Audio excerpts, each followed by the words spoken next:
Hi, second graders. It's Miss Garner again. Are you ready to work on session 12 of your phonics lessons together? Great. I sure am ready. So, do you remember last week all the fun we had playing and learning about homophones and all those jokes that we told? That was so much fun. Well, today we're going to continue to work with homophones, but we're going to do some more serious work. The serious work that second graders need to be able to do in order to grow as readers and writers. So, homophones are not just for jokes, but they're everywhere. We use them all of the time. And it's super important to be able to spell the correct homophone that we're using in our writing so it looks more like grown up writing. So, today, what I want to teach you is that there are a few really super important homophones that writers include in their writing all of the time. And in order to do grown up work, you must watch out for these homophones, these troublemaker homophones, and be able to use them and spell them correctly. So, the words that I'm about to show you are super important homophones. And they're some of the biggest troublemakers all of the time. Can you handle this challenge? Are you ready to see what these super important troublemaker homophones are? Give me one moment as I share my screen.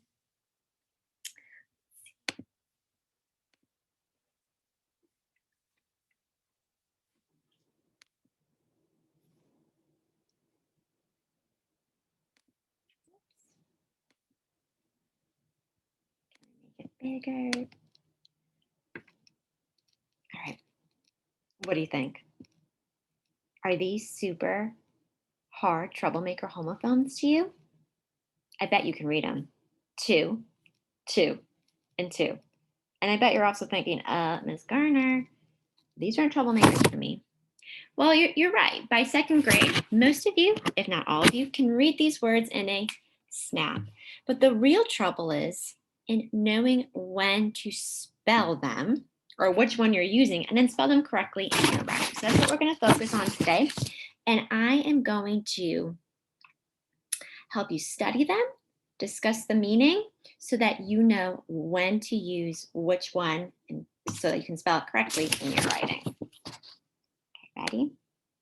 All right, so let's start with the first two, spelled TWO, as in we have two dogs and two cats. Did you know that TW is a root word and its meaning is the number two? So let's think of some other words we know that have to do with the number two, like the number tooth, twins, twice, 20. Do you notice how all of these begin with the root word TW? That root word, when you see it, it means the number two. So when you are trying to spell the word two, because you want to show the number two or the quantity of two, you're going to use TWO. Now let's look at this next one. Two, TOO, as in I ate too much and felt sick. TOO. That double O means more than one, a lot, also, and very. So when you're trying to say something as more than one, a lot, or also, you can use TOO. And then we have the final spelling, TO. I went to the store. TO for two is used when there is movement. So Gus has a letter that he wanted me to share with all of you.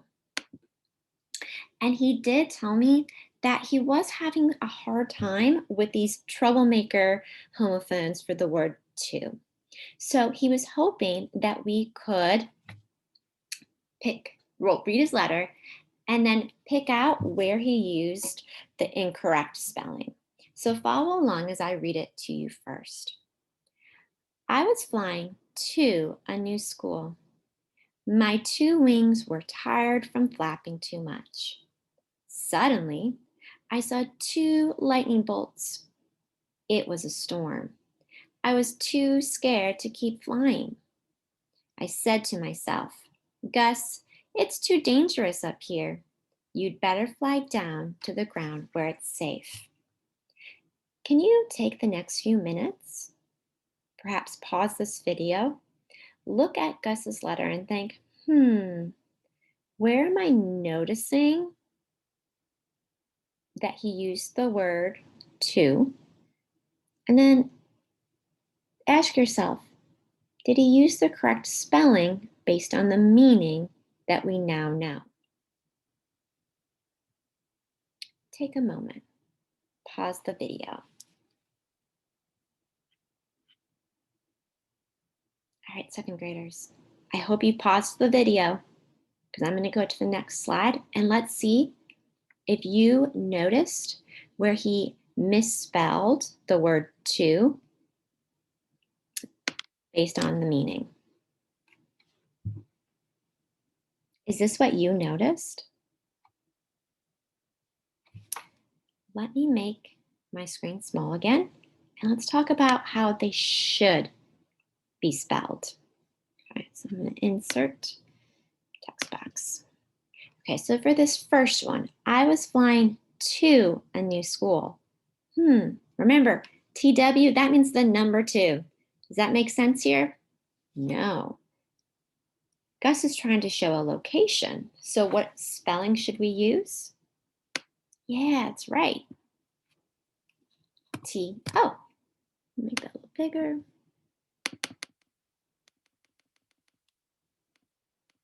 Let's bold it. Good.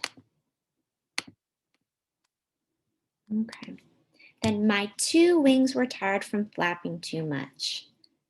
My two wings. Were you thinking that he has two wings, as in the number 2? So what should the spelling be? That's right. It should be T-W-O.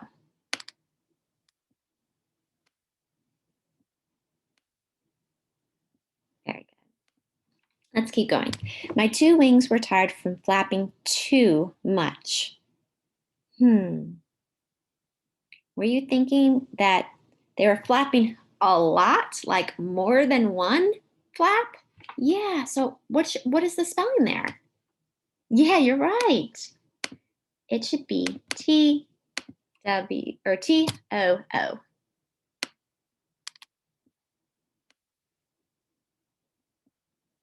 Very good. Suddenly, I saw two lightning bolts. You used that correctly. It was a storm. I was too scared to keep flying. I bet he was really scared. He was a lot of scared. So did he use the correct spelling here? Good, he didn't. That's right. So how should it be spelled? T-O-O. Good job. Kiss your brain. You guys are doing some great thinking.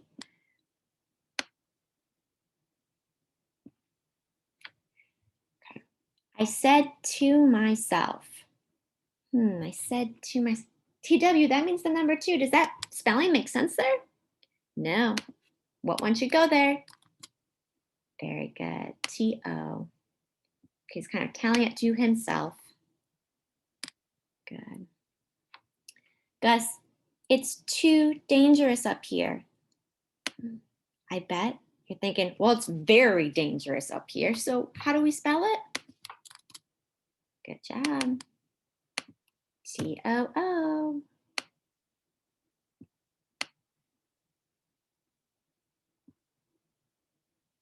You'd better fly down to the ground where it's safe. Did you think, oh, he's talking about location, so I need to change the spelling? Yeah, very good.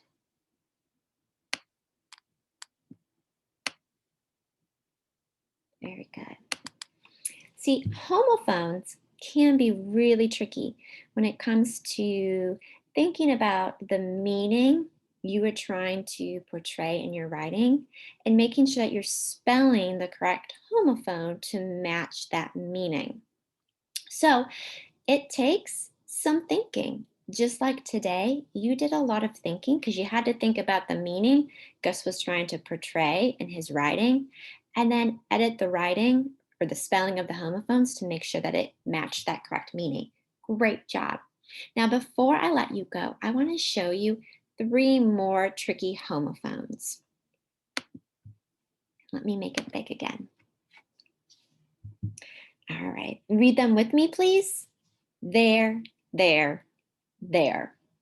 Again, just like the 2, 2, and 2, you can probably read these words in a snap, but knowing which one to use in your writing to portray the meaning that you want to portray can be difficult.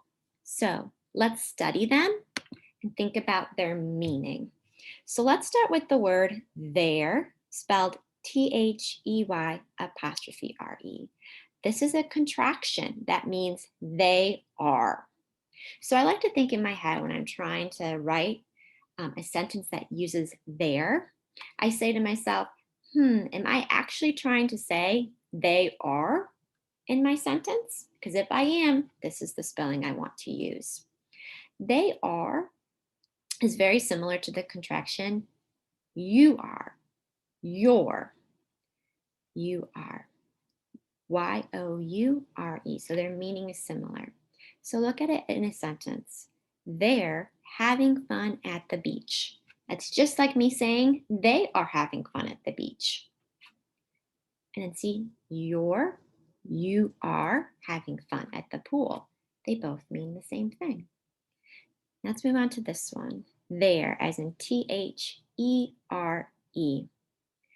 This word means location. And did you notice how I put a box around the word here? Because here is a small word that you could pull out of the word there. And here is another word that's used for location. So when you see there, spelled There, you want to remember that is the spelling you use when you're trying to portray location in your writing. The house is over there. And then we have the final there, Their. You're going to use this spelling when you're referring to something that belongs to them. This is very similar to the word your. Your, when it's spelled like this, Your, means belonging to you. So Their for there has to do with belonging or ownership. So their cat is black and white.